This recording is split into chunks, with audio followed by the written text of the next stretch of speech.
YouTubers, Mike Martin's here, Mike Martin's channel. Thanks for joining me. Today we're going to look at the best markets for first-time home buyers, and we're going to look at the most challenging markets for first-time home buyers living in the United States of America. And America is so lucky, they don't know how lucky they have it. They have the freedom of movement. Let's say you live in the state of Florida. You don't like Miami, you move to Fort Lauderdale. You don't like Fort Lauderdale, you move to West Palm Beach.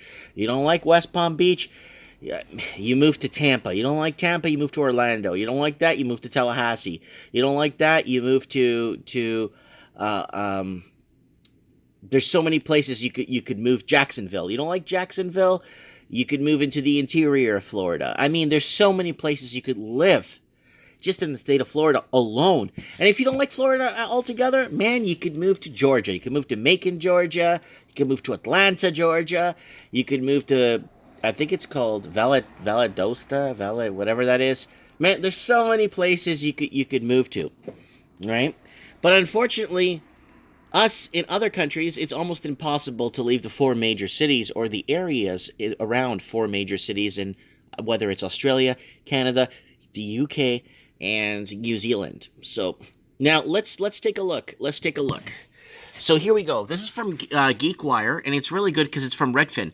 The original article kicks off, is a few days old, saying Seattle is the second toughest housing market in the U.S. for first-time buyers, Zillow reports.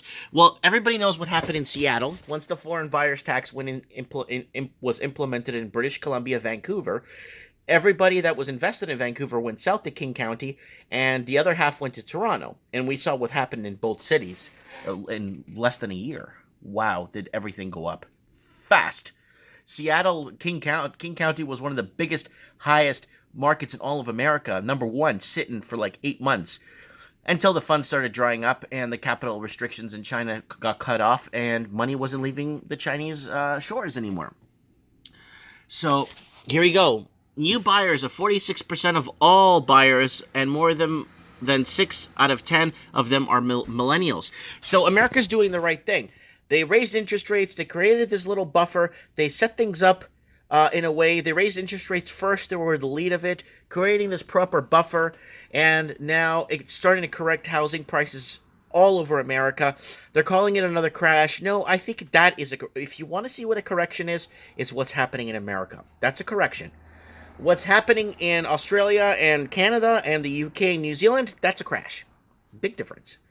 Because you have lots of places in the US you could move to if a place gets too expensive. Okay, so let's do this, guys. The 10 best markets for first-time home buyers. Tampa, Florida. Yep, Tampa is you can still pick up something for under $200,000 for a house. A nice house, detached. Las Vegas, you can still pick up a detached house for under $280,000. Phoenix, you can still pick up a detached house for under $230,000. Atlanta, you can still pick up a detached house for under $160,000. Orlando, Florida, you can still pick up a detached house for under $200,000. Miami, you can still pick up a detached house for under $300,000. Detroit, you can still pick up a detached house in Detroit for under $260,000. Dallas, you can still pick up a detached house for under $350,000. Nashville, Tennessee, you can still pick up a detached house for under $130,000.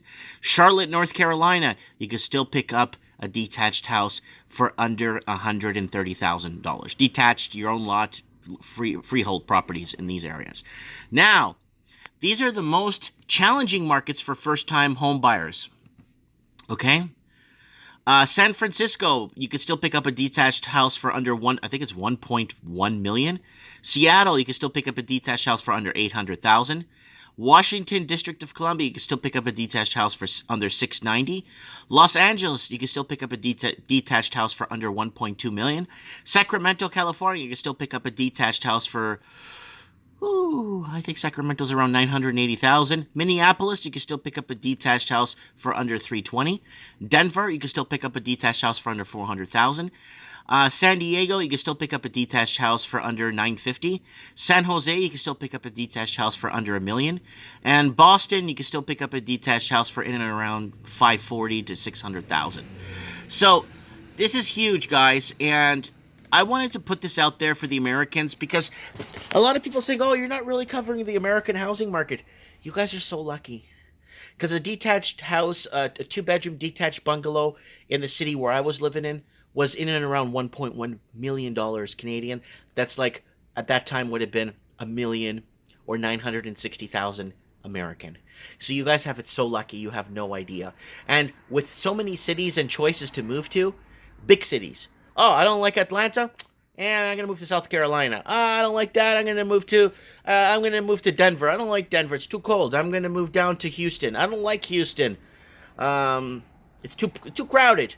I'm gonna move to Los Angeles. It's too liberal in Los Angeles. I'm gonna move to Las Cruces, New Mexico. There's so many places in America. You're lucky. You guys raised rates at the right time. You guys said no to carbon tax with Trump. You guys said no to the TPP. You guys said no to a lot of things that are actually protecting your own citizens and actually making it feasible for first-time homebuyers. When they're saying 6 out of 10 or 5 out of 10 are millennials, that's first-time homebuyers, and America's making the right move. And this, I mean, construction isn't at an all-time high in America, but you know what? It's stabilized. There is an oversupply in America of product because they did play the supply and demand card for the longest time.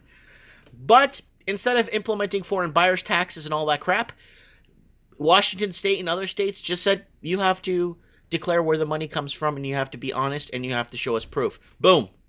Money stopped coming in the U.S. the second they had to declare in some states. So foreign investors started finding other states that don't have the law where you don't have to declare where the money's coming from. So other states are jumping on board and just asking for a declaration of where the money comes from. And you don't play with the Americans, because if you lie and you tell them something, they'll just take your money. Anyways, Mike Martin's broadcasting here from Merritt, British Columbia. Guys, don't forget to follow me don't forget to join me live tonight for Mike in the Night. I'm going to do a Saturday night show. I think I'm going to keep it on Saturdays, so I have my Sundays and Mondays free. Let me know what you guys think. I'd like to know. Comment below. Thanks for watching. And if you want to support my transmission, just share one of my videos. That's all I ask. Thanks for watching.